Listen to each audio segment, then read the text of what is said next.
ممثل المكاتب المديرية للجامعة الملكية المغربية لكرة القدم، العصبة الوطنية الاحترافية لكرة القدم، الكرة النسوية وكرة القدم المتنوعة، السادة الأطر، السي وليد الركراكي، ممثل الصحافة نساء ورجالا. أولا ونحن في منتصف هذه الليالي الرمضانية المباركة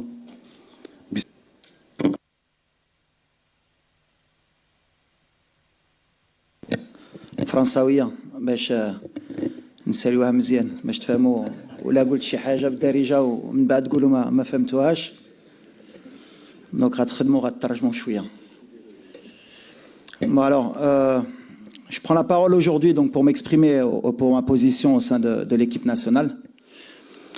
Donc l'attachement qui me lie à cette équipe n'est pas nouveau, puisque j'ai eu la chance de vivre des émotions et des moments extraordinaires et intenses. D'abord, bien sûr, comme tout Marocain en tant que supporter, puisque chaque Marocain est supporter de cette équipe nationale. Ensuite, comme joueur, puisque j'ai eu la chance et l'honneur de porter ce maillot. Puis comme adjoint, avec Rachid Taoussi, donc c'était aussi un honneur. Et bien sûr, en tant que sélectionneur. Donc je suis passé par toutes les étapes. Et c'est vrai que quand j'ai eu la chance et l'opportunité de prendre cette équipe à 3 mois de la Coupe du Monde, quand le président m'a fait cet honneur, voilà, on savait qu'il y avait un groupe avec un gros potentiel, qui avait des quêtes de repères aussi, à qui il fallait donner un cadre, une identité de jeu et surtout renforcer la cohésion.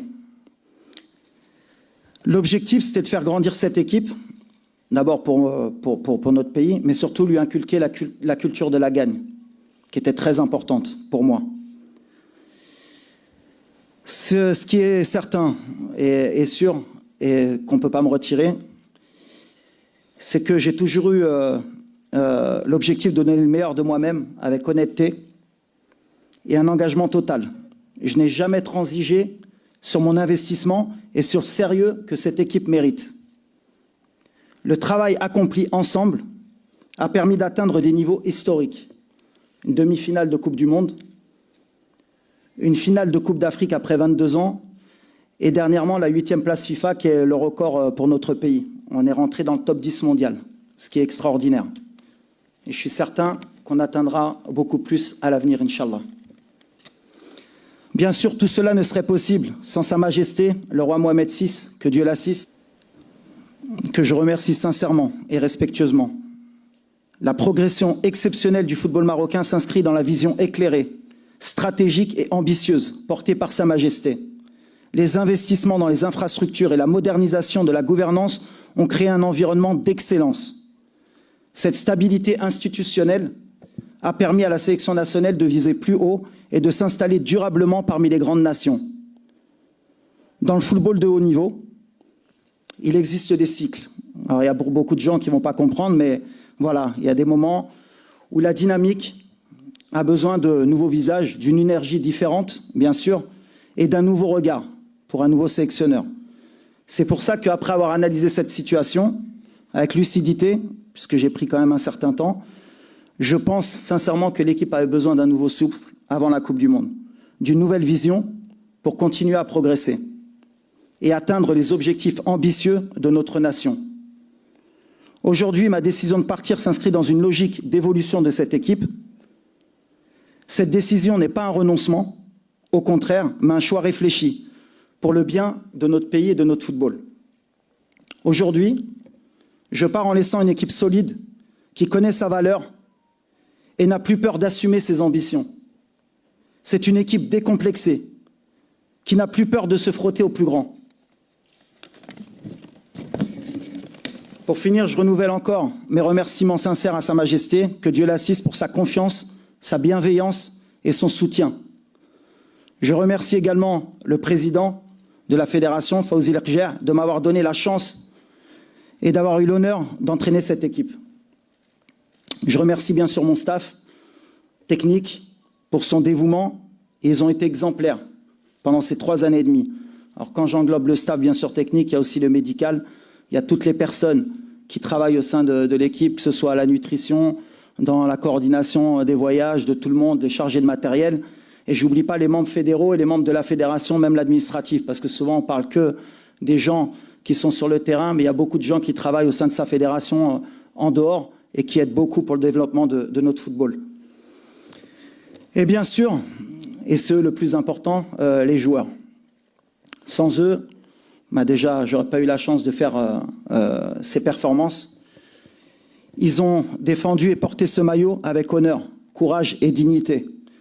J'ai été fier de leur engagement, et je suis fier de leur engagement, de leur discipline, et surtout de l'amour qu'ils ont pour ce pays, pour notre pays. Et j'englobe les gens qui sont nés au Maroc et les binationaux.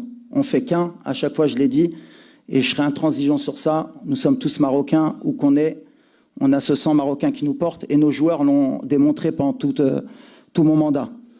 Ce que vous avez accompli, ça c'est pour les joueurs, ça restera gravé à jamais. Et pour finir, bien sûr, les supporters, votre soutien, votre énergie ont été précieux. À chaque match, vous nous avez portés. Vous avez été notre 12e homme. Je laisse derrière moi des supporters ambitieux et exigeants, mais légitimes dans leurs attentes. Maintenant, chaque supporter marocain attend le meilleur de cette équipe, et c'est logique. Je quitte mes fonctions avec loyauté, avec gratitude et avec fierté d'avoir servi mon pays. Le Maroc ne doute plus. Le Maroc s'est installé au sommet africain et parmi les grandes nations mondiales. Aish el Malik ou Dima Maghreb. ديال الناخب الوطني الجديد. شكرا. فانا غادي نبدا الكلمه نتاعي في تقود الفريق الوطني ومنتخب ومختلف المنتخبات الوطنيه الى القمه كما فعلته بالامس. كلنا سنكون مع السي محمد وهبي اطرا جامعه ومغاربه بطبيعه الحال، غادي نكونوا مدعمين له ليسير في نفس المسار. الطريق نتاعو واحد، هو التطوير المستمر لكرة القدم، وأن نكون عند حسن ظن وتطلعات جلالة الملك نصره الله والشعب المغربي. شكرا. شكرا لك سيد الرئيس. الكلمة الآن للناخب الوطني السيد محمد وهبي. Merci Président. Salam alaikum. Je voudrais tout d'abord commencer par exprimer ma profonde gratitude à Sa Majesté le roi Mohamed VI, que Dieu l'assiste, pour son soutien au football marocain et pour nous permettre aujourd'hui de rêver en grand. Je remercie également la Fédération marocaine de football et M. Lakja, son président, pour la confiance qu'il m'a accordée. Aujourd'hui, de me confier la responsabilité de l'équipe nationale. Je suis conscient aussi des attentes, très honoré, et je m'engage vraiment à travailler avec sérieux, avec humilité, avec détermination et surtout avec beaucoup de patriotisme pour continuer à faire progresser cette équipe, parce qu'elle a énormément progressé, et comme c'est une équipe jeune, je pense que c'est une équipe qui peut encore beaucoup progresser, et rendre le peuple marocain fier de son équipe nationale. Et je vais terminer aussi par remercier du fond du cœur Walid Regragui, déjà en tant que Marocain, pour tout ce que tu nous as fait vivre, en tant que sélectionneur U20 aussi, avec tout le soutien durant ces 4 années, les conseils, le soutien, la proximité, alors que tu n'étais pas obligé d'être aussi proche des cadres nationaux plus jeunes. Et en tant que sélectionneur des A actuels, c'est pour l'héritage que tu nous as laissé. Aujourd'hui, comme tu l'as dit tout à l'heure, on a une équipe solide, on a une équipe en pleine progression, qui est encore faim, et surtout qui n'a pas de complexe. Et donc voilà, merci du fond du cœur. Oui, Président. Le 10 tel quel, consultant aussi pour Radio Mars. Déjà, je voudrais vous dire bienvenue. J'espère que vous aurez un parcours au moins aussi beau que le précédent. La pression est grande. Donc, au nom de tout le monde, je vous souhaite la bienvenue. Maintenant, s'il y a une question à poser, c'est quelles sont les leçons à tirer, par exemple, comment reconstruire ce groupe-là, et quelles sont les leçons à tirer des précédentes compétitions? On reste quand même sur une grande désillusion. Est-ce que vous avez déjà en tête la formule pour on va dire, recoller les morceaux. On sait que ça laisse des traces dans les têtes. Est-ce qu'on ira dans le rajeunissement complet ou petit à petit? Donc, au moins, comme ça, on a une idée claire sur le projet, et, bien sûr, dans la continuité. Mec, salam alaikum. Bonjour, merci pour ces mots. Mais déjà, j'en ai peut-être parlé tout à l'heure. Je pense il n'y a pas une révolution à faire. Il n'y a pas de révolution à faire. On a vécu un trauma tous en tant que Marocains parce que voilà, c'était un moment compliqué, cette finale. Mais je pense que ce qui est super important, c'est la continuité. Et j'ai déjà entamé un travail. J'ai déjà des informations. Les informations que j'ai eues, elles sont pas aussi catastrophiques qu'on peut entendre. Donc, il y a des solutions à tout, de toute façon. Si on trouve pas de solution, c'est qu'il n'y a pas de problème.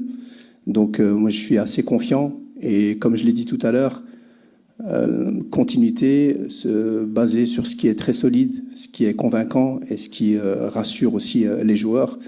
Et puis, essayer d'analyser aussi, de bien analyser. Il ne suffit pas d'être au stade où moi, parce que moi j'étais supporter durant la CAN, et d'analyser par rapport à ce que j'ai vécu pendant la CAN, parce que j'ai vécu les matchs comme tout supporter. Je pense qu'il y a une analyse approfondie à faire, et puis on prendra les décisions. Mais je ne pense pas qu'il y aura une grande révolution. Bonsoir coach. Anas Zabari, le 360, donc déjà félicitations. Merci. Donc ma question, elle est... On a quelques semaines des deux matchs amicaux, des deux prochains matchs amicaux pour préparer la Coupe du Monde 2026. Donc, est-ce que vous avez déjà préparé une première liste pour ces deux matchs amicaux? Et surtout, est-ce qu'on peut voir des champions du monde U20 lors de ces deux premiers matchs? Mais là, la pré-liste, on est déjà en train d'y travailler, bien entendu. Elle est pratiquement faite.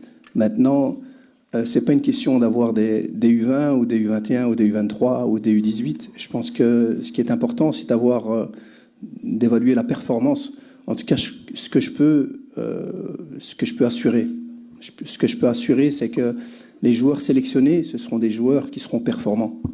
Et beaucoup pensent que je vais mettre des jeunes. En fait, moi, je ne ferai pas de différence. Ce que je peux promettre, c'est que je ne ferai pas de différence entre un gamin de 19 ans et un gamin de 34 ans. Quel que soit, c'est son niveau qui va compter. Donc c'est pas parce qu'il est jeune qu'on doit le mettre. C'est pas parce qu'il est jeune qu'on doit justement pas le mettre. Parce que s'il est meilleur qu'un gars de 34 ans, il jouera. Si celui de 34 ans est meilleur, il jouera. Donc, Je vais traduire rapidement. Déjà, il commence par vous féliciter de la confiance accordée par la Fédération royale marocaine de football. Ensuite, il revient sur les attentes des 40 millions de Marocains. Il revient sur la dernière Coupe du Monde où le Maroc a atteint les demi-finales. Est-ce que pour vous, c'est une motivation pour en faire autant lors de cette édition qui arrive? Ouais, j'avais compris cette question. La première un peu moins bien, mais là, celle-ci, j'avais compris. Non, c'est clair que la motivation, elle est grande. Ce qui est important aussi, et surtout, et je le dis toujours, c'est pas juste dire à quel niveau on veut arriver. On veut être ambitieux. Être ambitieux, c'est ne craindre personne. Ne craindre personne. Quel que soit l'adversaire qu'on aura en face, on jouera pour le gagner le match. Mais respecter aussi tous les adversaires. Et je pense qu'aujourd'hui, ce qu'on doit faire, c'est entamer des compétitions. De toute façon, je pense que c'est le cas de tout le monde. Entamer une compétition pour essayer de